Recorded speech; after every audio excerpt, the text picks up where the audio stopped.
Hey, my name's Xenu, and you're listening to Anti Moonboy News. It was a crazy week, maybe among the craziest weeks in Monero's history.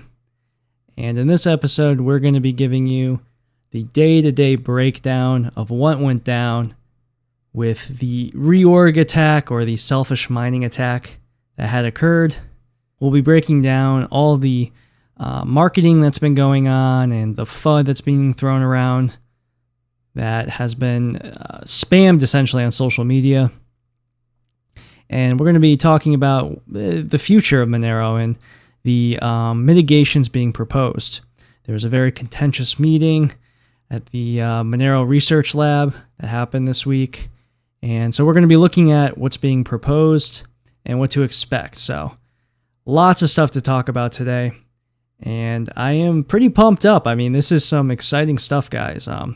It kind of came out of nowhere as we haven't really been taking Qubit too seriously, but they have been gaining more and more hash rate. And last Monday, things really took a turn because they decided to start attempting reorgs, and they were successful. They were able to get a 7-block reorg, as well as a couple 6s. And in fact, yesterday, they were able to accomplish an 8-block reorg. So we're going to be talking about that and how they were able to do that and much more. But before we get to that, we have a lot of super chats to get to. As always, you can go to xmrchat.com/Xenu. You can donate. And yeah, starting things off, we have a donation from Canary in the Cage podcast. They donate 0.1 XMR. Thank you so much, guys. I appreciate that. And they say, keep up the good work. We give away XMR on every episode. Come get some. Well, there you have it. If you want to check out their podcast, I recommend it. I know one of the guys. One of the guys is Snex, who has donated to the show. He's a bit of a degenerate, though, so I'd be careful around him. But they have a podcast. I think they talk a lot of like politics and stuff, but they also talk about Monero. So apparently for each episode, they have some sort of raffle with Monero. So if you want to participate in that, you can check out their podcast, and I'm sure you'll find out more information. But thank you so much for that donation. I really appreciate it. Next up, we got a donation from Kendi, who sends 0.01 XMR. And they say, considering that Monero has been attacked multiple times in the past few years, and also a possible serious one right now, is it wrong to say that we should also recommend other privacy coins to maximize people's freedom and privacy at all times? Well, that's a great question. Thank you, Kendi. So I definitely don't think it's wrong to look at other projects. My only issue with what you're saying is, well, the usage of the phrase privacy coin. I'm very much against that.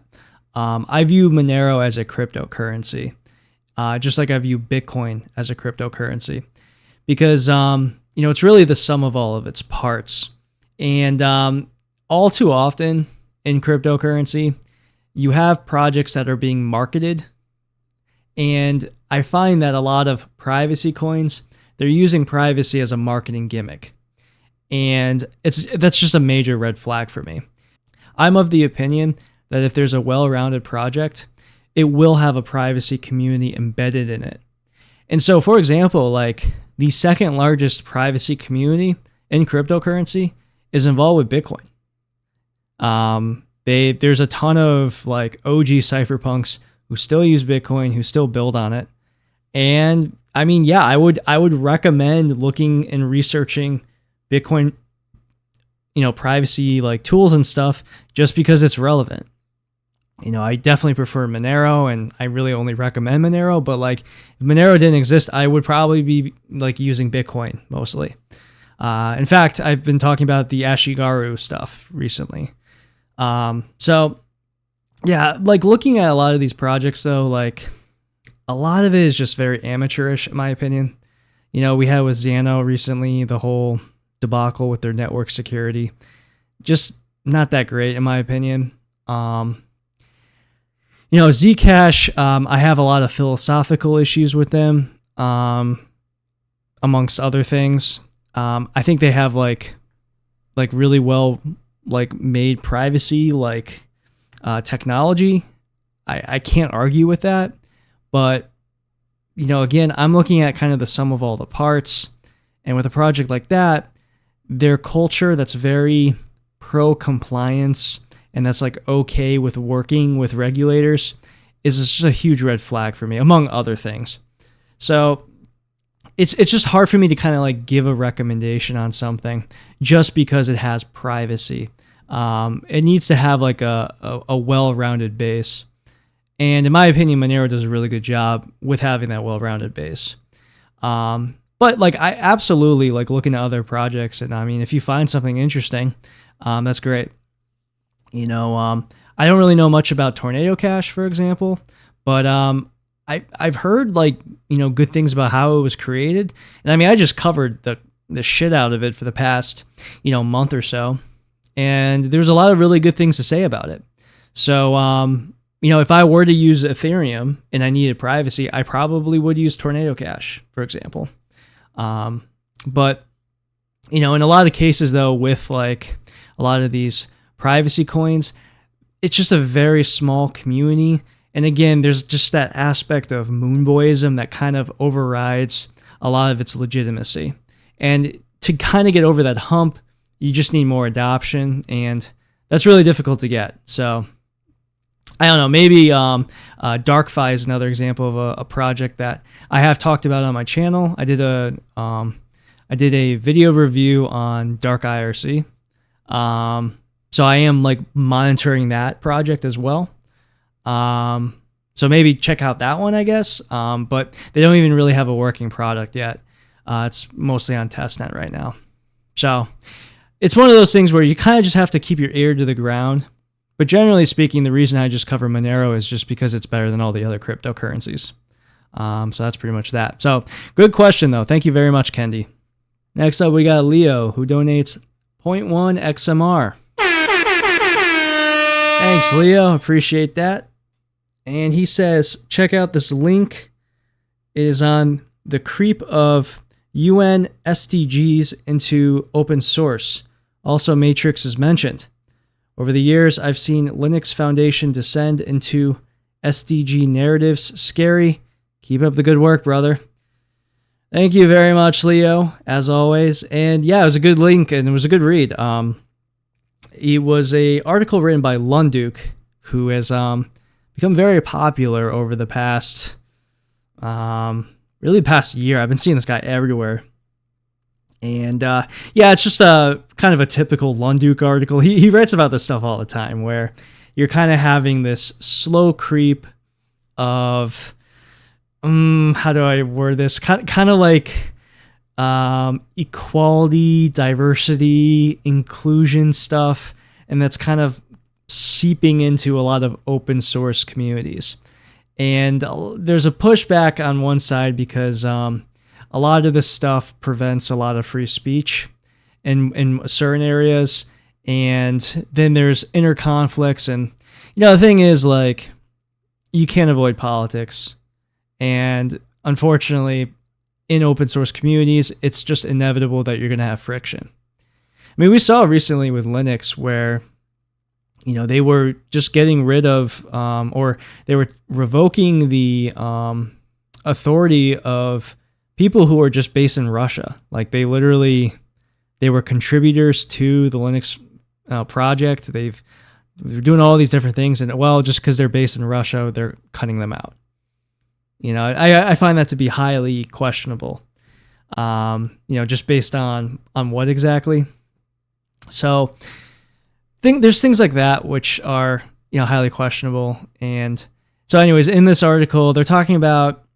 There was this thing, this push that the UN is doing with these different initiatives, and some different open source projects kind of co-signed it. And then they had some closed doors meetings, as Lunduke puts it. Now, I don't really know. I think this is kind of reading a little too much into it. I don't really think the UN has much authority on like freaking anything. They're pretty much useless as a body as far as I'm concerned. Like, I mean, we have genocide openly happening right now in the Middle East, and they're kind of just twiddling their fingers, right? So I don't know what the UN actually does. But yeah, I mean, I'm not surprised that there are different, pushes for, very pro-inclusion kind of things into different communities. We've seen this a lot with like Western governments, and I'm not surprised. And they're probably doing this to gain favor and then get investments from a lot of these bigger companies. In the article they mentioned how Google basically owns Firefox, for example. And yeah, this is the case where like a lot of open source projects, like they get their funding from, these like massive, corporations, and they're going to just do what they say because it's their paycheck. And there's been a lot of controversy too with Linux and Red Hat enterprises and kind of the direction they're going in. And yeah, I mean, if you really dig around for this, there's a lot to read, and Lunduke has been covering it. I find it kind of funny though, because Lunduke is a Zionist, which I only found out recently, and it's kind of like it, and that to me is just kind of surprising. But it's like he can dish it out, but he can't take it, because he gets very offended on the social media. And furthermore, he kind of does some clickbaity things too. I understand like there's not a lot of people covering this, so it's his niche he falls into. But yeah, sometimes it kind of comes across as clickbaity. And here, I think this is a little clickbaity, but this is absolutely a problem though. Like, kind of the ownership, the implied ownership of open source projects, by these, massive companies, it is a problem, and it's probably going to get worse over time. So anyway, really, really interesting article though. So I appreciate that, Leo. Next up, we got a donation from Freedom Quester. He gives 0.2057 XMR. Thank you so much for that, man. I appreciate it. And he says, "Hi, Xenu. Sorry I haven't donated in a while. You've described yourself as a crypto anarchist many times. Is that the same as anarcho-capitalism, except for crypto instead of fiat, or are there other differences? Hope the question isn't too political." Well, again, thank you, Freedom Quester, for that massive donation. And so I guess anarcho-capitalism, that's more of like very much like a political ideology. That we talked about Rothbard last week, so I would recommend checking out Anatomy of the State, because that's basically the foundation of anarcho-capitalism. It's kind of like I don't know if you're American. It's like the libertarian movement, kind of just like recognizing that the state is way too large and people are dependent on the state, and the state grows all the time. And for what it's worth, there's definitely an overlap with this and the like open source communities in general. I mean, if you go on like cryptocurrency Twitter, a lot of it is very much like libertarian kind of like vibe. You kind of get that a lot. The pork fest type of the type of person who goes to pork fest like every year, like that. You find that a lot in crypto Twitter. Not that there's anything wrong with that. I'm just saying like it's very common. Now, as for myself, yeah, I call myself a crypto anarchist because it is different. Because it's kind of like I'm of the opinion that the state is inevitable, and regardless of like which side wins, it's probably not going to be good. There's just like too many people, and there's too much corruption, and it's very frustrating to like live in that kind of system. You kind of have to just play the game, essentially, is what I figured out. And what's really cool about cryptography, and what's really cool about crypto anarchism, is that essentially you can play by the rules, but using free and open source software, you can fight back. And it's totally legal. Like it's not like it's a form of protest that is actually doing something. It's protecting you, and it can protect your friends and family if you teach them. And it just feels good because you're fighting back against dragnet surveillance, right? And you're fighting back against like data collection, and you're learning about computers along the way. And yeah, along the way, you meet a bunch of other like-minded people. And it's just a vibe that I immediately clicked with because it was kind of like exactly what I was looking for.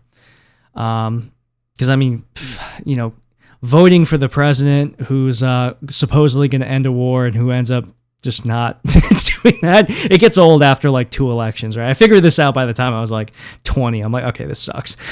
Right? But it's like that pretty much everywhere. And it's not that I think that there's no, like, I'm not like black pill necessarily. I actually view it in the opposite way. I kind of view it as very, very much like a white pill, because it's kind of like, it is actually like a legitimate type of thing that you can do that has an impact, and you feel good doing it.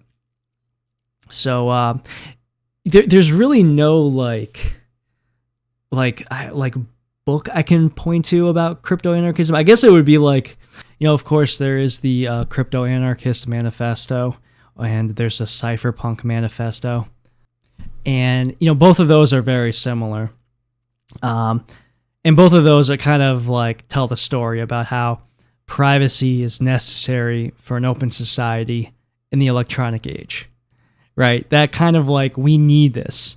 And so I guess like crypto anarchism, another way to look at it is just being a cypherpunk is another way of thinking of it, where it's like you're spending your time hardening your privacy, hardening your OPSEC in this world that's becoming increasingly dependent on technology and the internet and all of those things like that. And so again, it's just the best way to fight back, because you're really an outlier in this case. Because of course most people aren't even really thinking about this. So yeah, it doesn't really have much to do necessarily with cryptocurrency. Although that does absolutely play a role into it. I mean, it's like cryptocurrency is something that we've discovered, or I guess I should say peer-to-peer cash is something that we've discovered. So yeah, it definitely plays a role into what a crypto anarchist would support. But like for example, I would also recommend like learning about like precious metals and stuff, you know. So like it's one of those things where we're examining our tools, right? We're just like figuring out what tools are necessary in this modern age, and obviously there's a lot to learn and everything. But the worst thing that you can do from the perspective that I have is to just completely be okay with surveillance, completely be okay with data collection, not care at all about proprietary software. If that is your mindset, then I don't understand. Like I can't. It's just like we're not on the same wavelength is really what it is. So did that answer your question? I don't know. Hopefully it did. But thank you very much, Freedom Quester. That was a good one. Next up, we got another donation from Leo. He gives 0.02 XMR. Thank you again, Leo. And he says, seen Riot's article on the 51% attack. Alex and Arco tweeted this. Yeah, so the whole, I did not read this article, but like, yeah, this whole thing with this 51% attack, I mean, I'm going to talk about it again later. I can talk about it now. Fuck it. It's my show. Yeah, that whole thing was just a complete media blitz mixed with like propaganda. You know, like within like 4 to 12 hours, everybody was convinced Monero was like dead and 51% attacked. Like everybody. And it was like crazy. And that's the thing about this Qubic like project. This is like all social manipulation.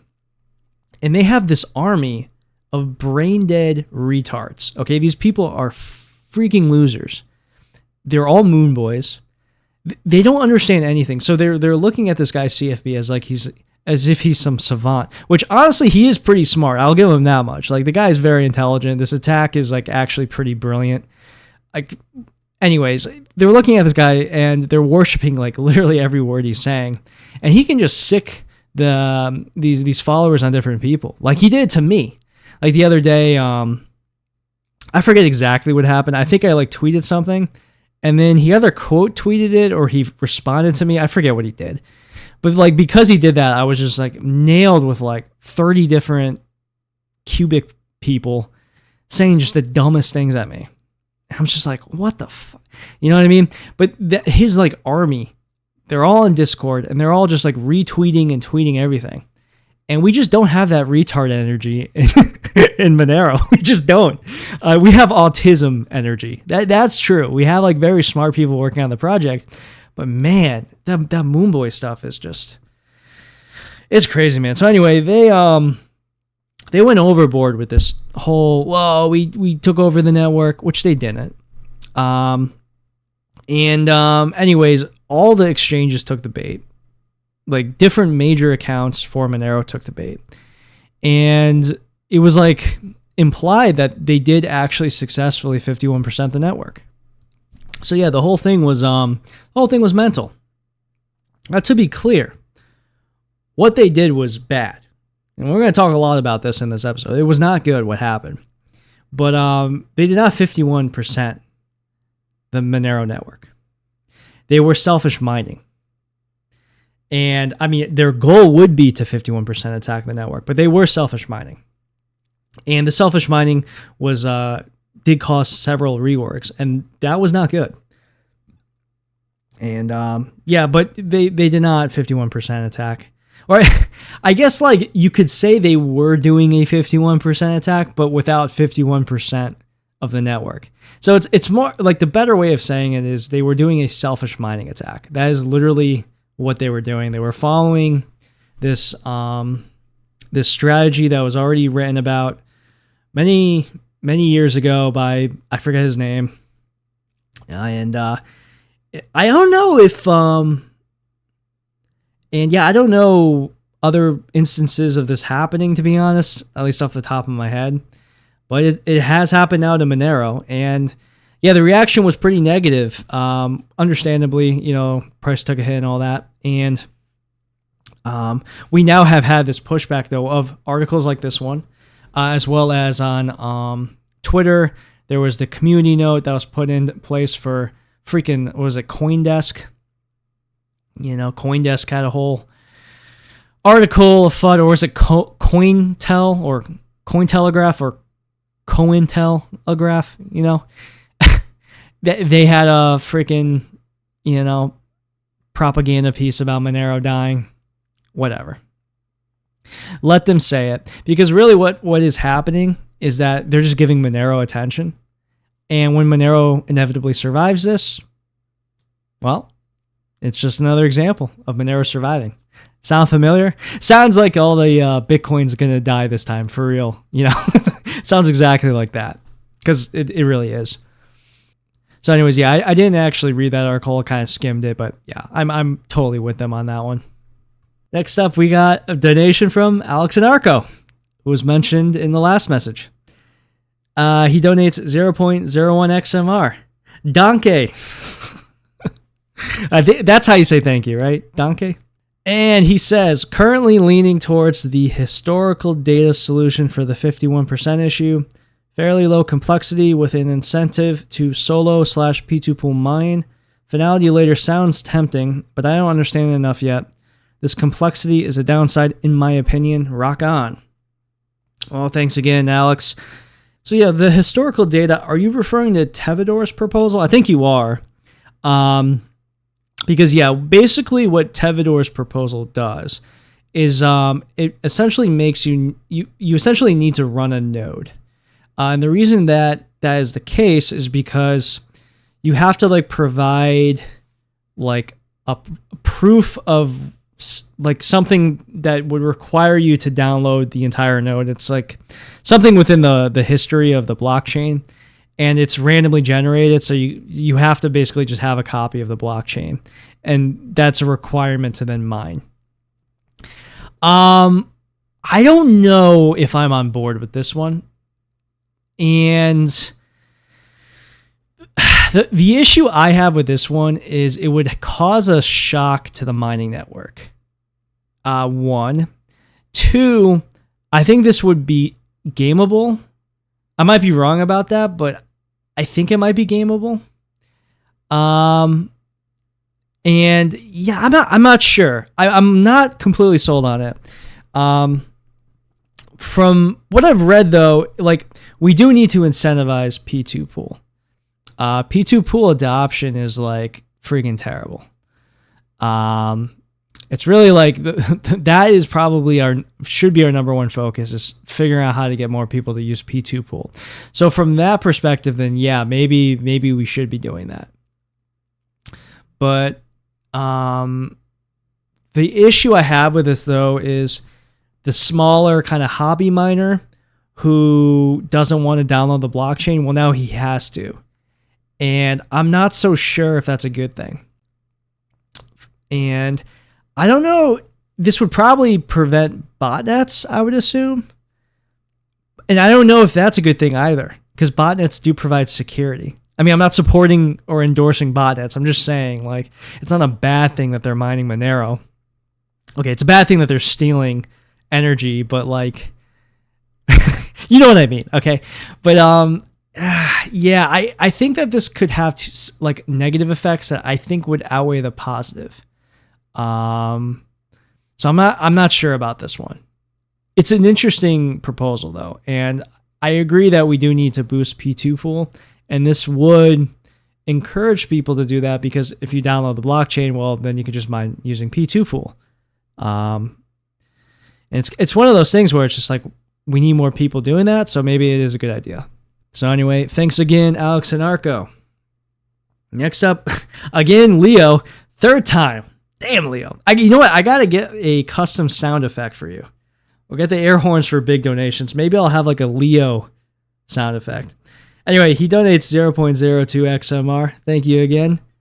And he says, what if Ivan Chiglo is a compromised asset, knowingly or unknowingly, and his Qubic story is merely a way of state actors to try and destroy Monero without having to openly confront it? The timing of Majestic Bank, Trade Ogre, Qubic is quite remarkable.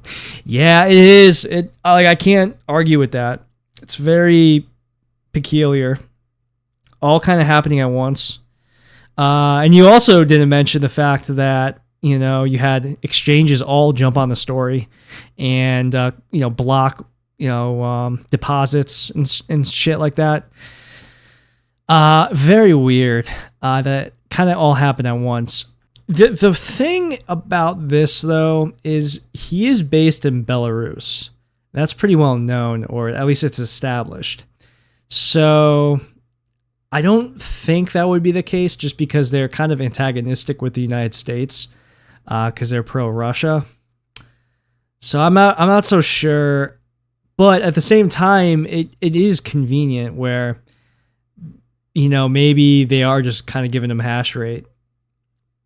That's the craziest thing about this whole Qubic situation, is that they just somehow started getting a shitload of hash rate. I mean, it's really expanded greatly. And it's to the point where maybe they already had access to this hash rate and they've just been kind of playing dumb.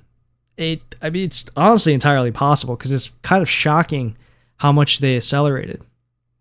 On Thursday, they were mining at like almost 3 gigahash, and that looked legitimate to me.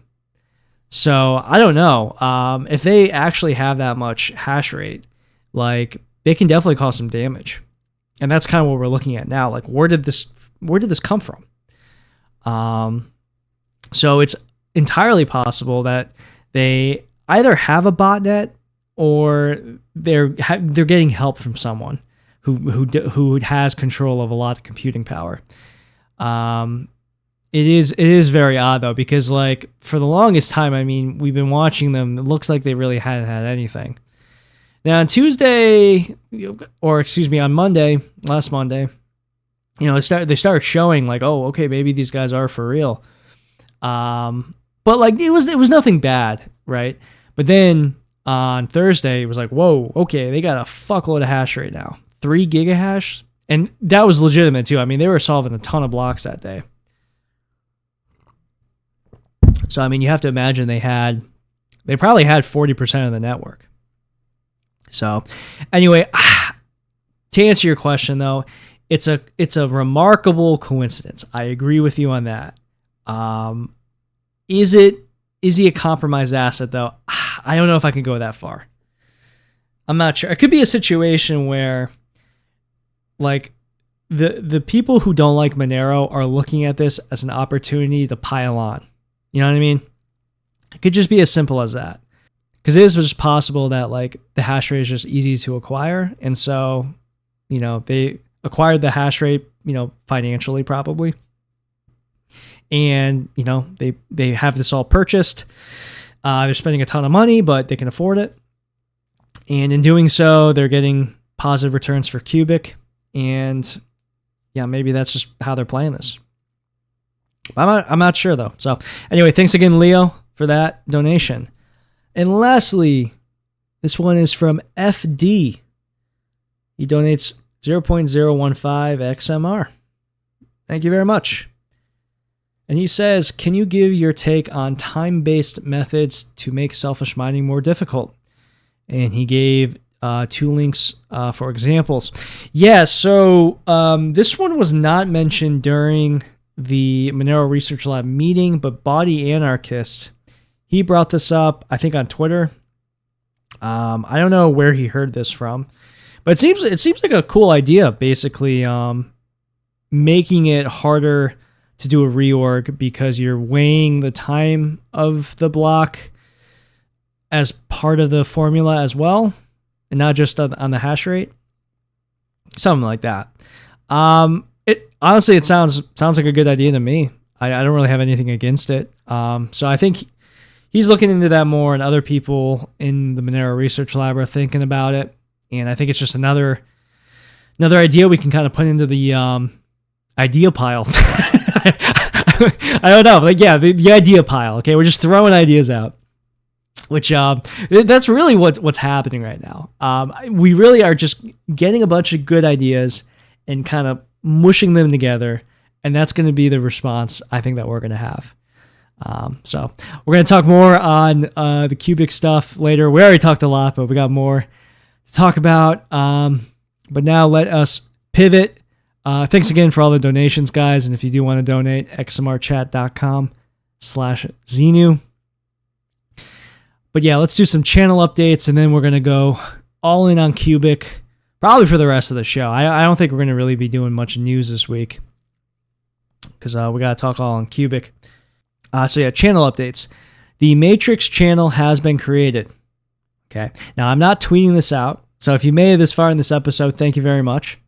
But I've made a Matrix chat room, and to access it, you can go to antimoonboy.com/secret room. Okay, antimoonboy.com/secret room. I will have a secret invite link there. Don't share it. Okay, do not share this link. You can then join the room that way. Now, I am using Matrix. This might only be temporary. I don't know, but I already do use Matrix, and I like it because it has compatibility with IRC, and I like to browse the Monero IRC chats.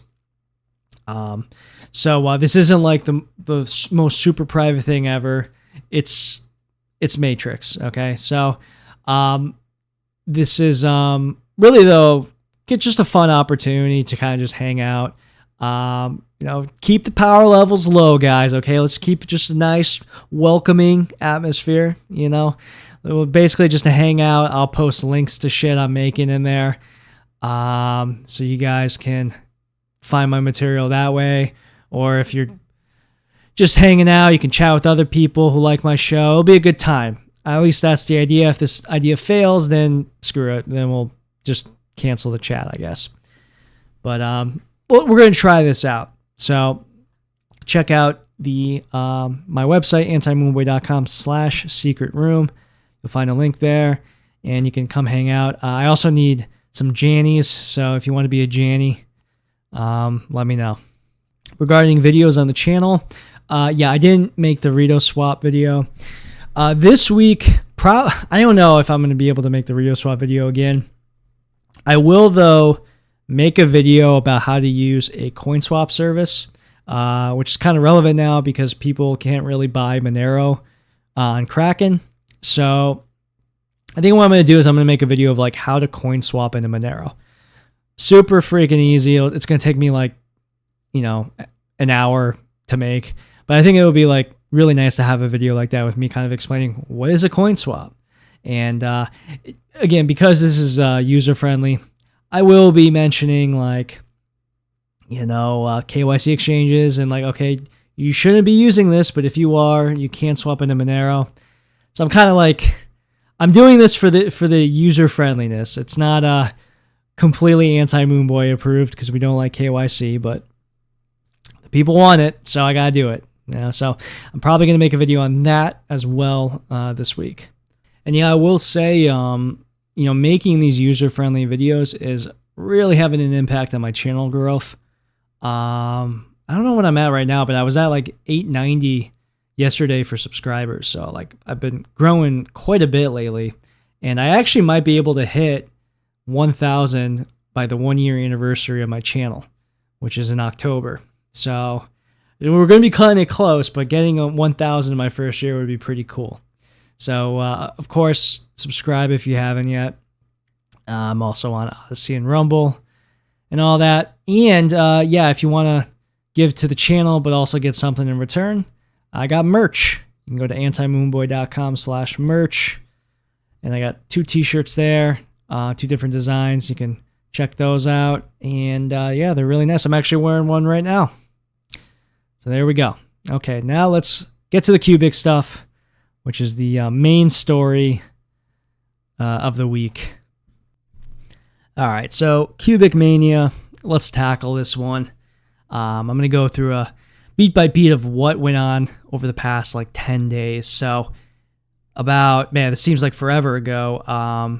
It was following a Thursday. So it wasn't last Thursday, it was the Thursday before. It was Friday at work, and the Qubic stuff was starting to heat up. It was still not that big of a deal, but like it was starting to get talked about more. There's some more concern. And in actual fact, Doug had messaged me to be on Monerotopia for that Saturday. And it was actually hilarious because he had messaged me, asking like, hey, can you come on Monerotopia for Saturday? And I was like, well, I'm kind of busy right now. I have like things I'm doing. Let me get back to you in like 6 hours. And Doug's like, oh, sure, no problem. So 6 hours go by and I'm not able to get Saturday off. So I messaged Doug and I'm like, yeah, I'm sorry to make you wait, but I can't make it on Saturday. Doug's like, oh, no big deal. And I said, well, let's do a Monero talk next week, maybe Tuesday. And Doug said, sure. And that's what we did. We ended up doing a Monero talk the following Tuesday. But what's hilarious though, is I swear to God, like not even an hour after we had that conversation, Doug turns around and he books Luke Parker for Monerotopia, which I thought was hilarious. As if to say that, Luke had offered to come on the show and Doug was like, no, Luke. We got the Anti Moonboy possibly coming in. We got Xenu the Anti Moonboy. Yeah, we know you made full chain membership proofs, Luke, but we got Xenu here. I doubt that's what actually happened, but it was pretty funny though, because obviously I would much rather have Luke go on in that circumstance because he has his ear to the ground, and at this point there wasn't really much discussions happening. And also the other thing contextually was that he had been the one who made the GitHub about hardening the network security, with Random X now starting to kind of have some issues and people were concerned. So anyway, that happened on Saturday. I thought Luke was pretty great on Monerotopia. It's worth listening to. And then, things were kind of good. I did a podcast last week that came out really great. And then shit hit the fan on Monday. I was basically going to bed and then I got an alert basically telling me that there was a 7-block reorg. And there were a couple 6-block reorgs as well. And everyone went crazy. Now, in all fairness, this whole Qubic thing pretty much immediately flipped from being annoying to, okay, this is actually a problem. Which, I'd kind of been growing to, accept that this was a problem.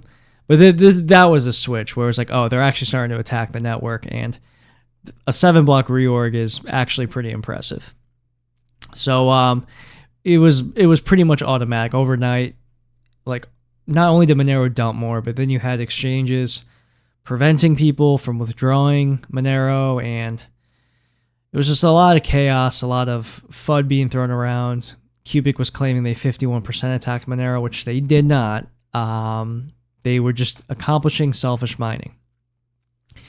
And everyone ran with it, though. And it included not only the absolute crap crypto media, which is just awful, but it also included just a lot of people who had been waiting to, punch at Monero, who they wanted to just, rub Monero's face in the dirt, or anyone who supports Monero.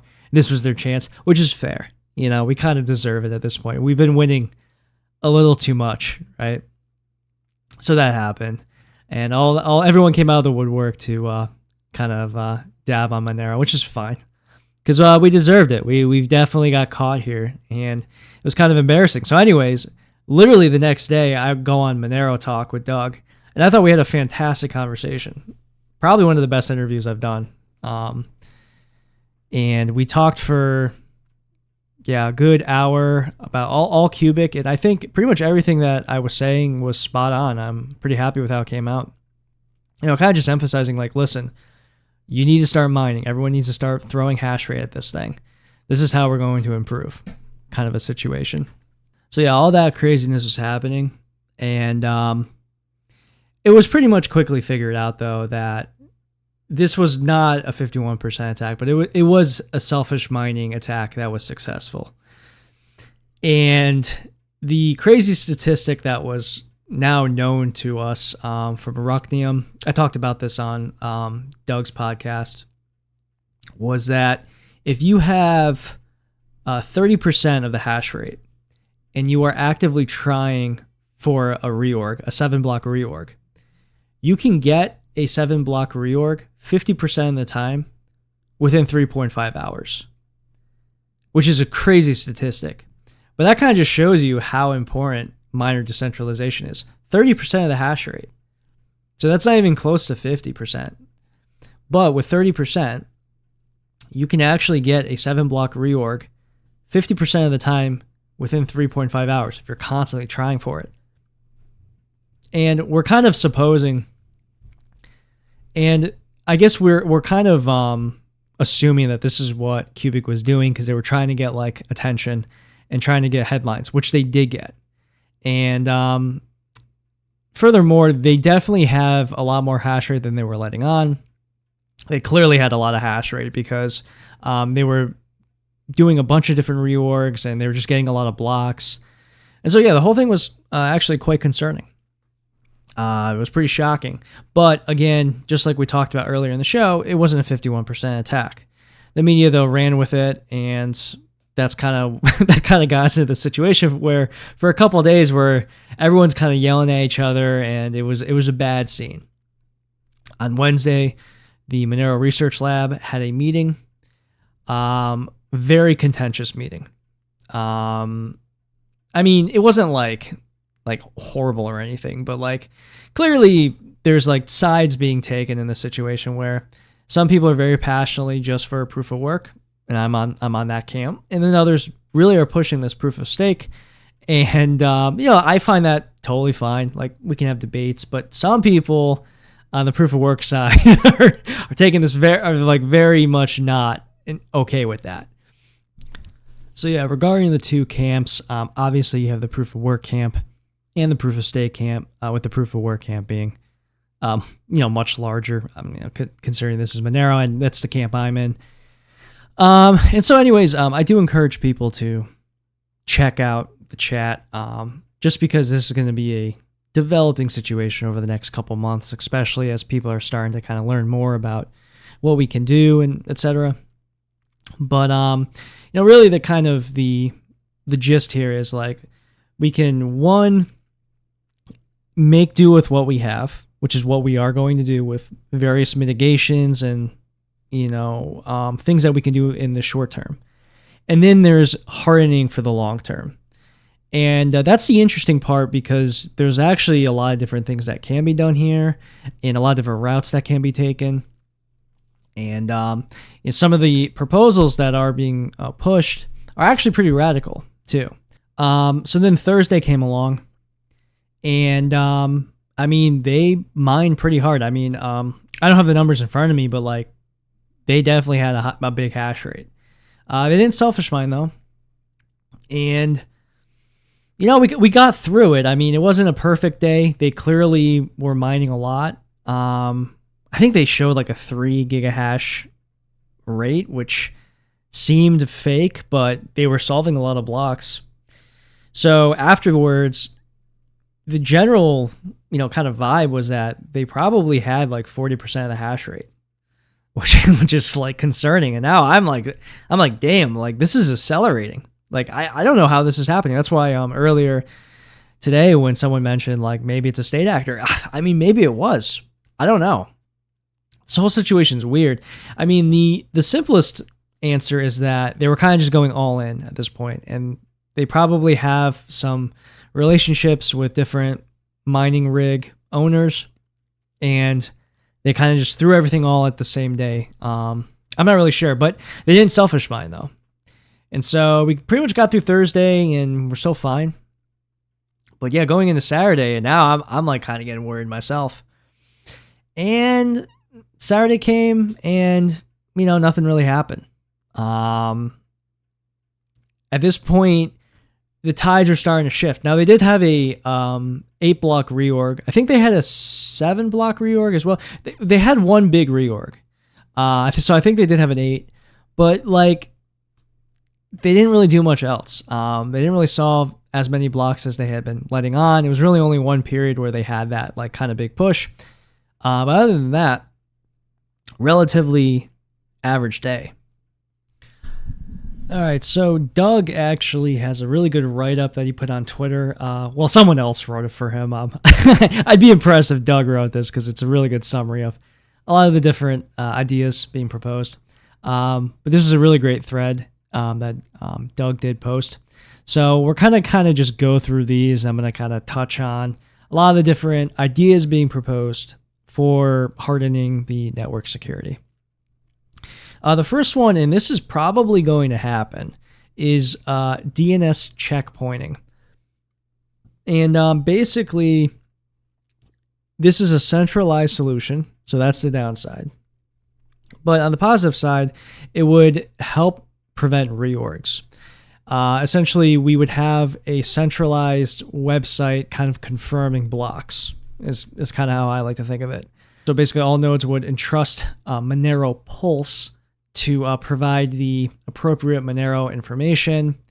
And there could be a network split, or a fork, but we would just trust the one that is supported and ignore the other one.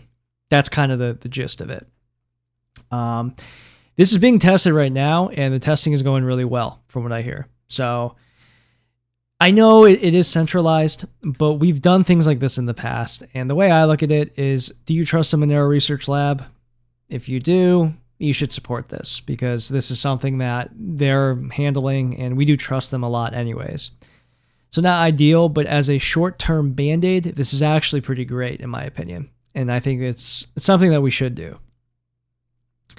Now, another thing we can do is rent hash rate, and that's literally exactly what I've been doing for the past day now.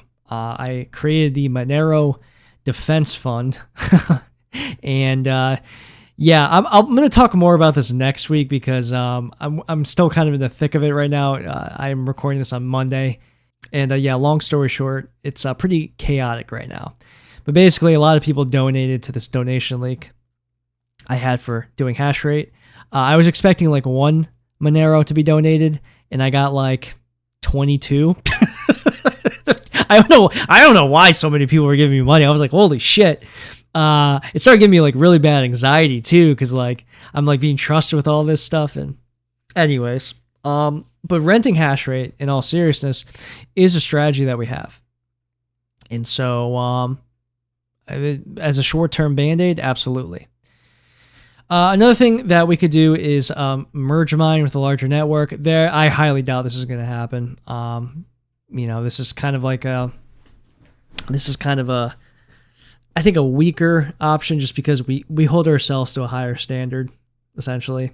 And yeah, this would be seen as weak from a lot of people. So I don't see that as happening. And then increasing fees. Now, I was very supportive of this, but now I'm not so sure, because Arctic Mine is against this, and Arctic Mine handles a lot of the dynamic fees or fees in general, and dynamic blocks and tail emission. So honestly, just by virtue of him, not being supportive of this, it kind of throws me off. I would want to ask him why, though, because I would imagine that like having something be more profitable for miners would be a good thing, because we're trying to attract more miners. It seems like a no-brainer to me, but evidently he was against it. I don't know if he went into more detail on Monerotopia this past weekend. It was like a fucking 8-hour episode. like I'm telling you, like, I don't know, these Monerotopias, man, they get longer and longer. I'm surprised Doug hasn't done like a 24-hour Monerotopia yet. Like, that's totally something I would imagine he would do.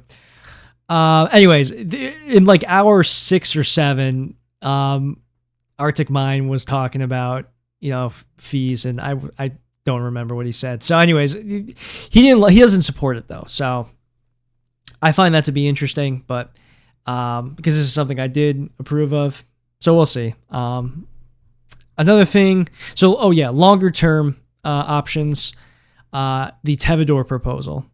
We kind of already talked about this, but basically you would need to run a node if you're going to mine.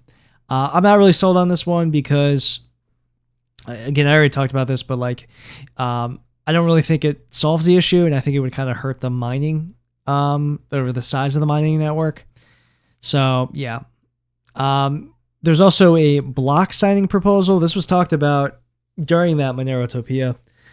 I'm not really sure if this would have any impact, but basically miners, they would sign blocks, they mine and earn 1% of the mining reward for that block.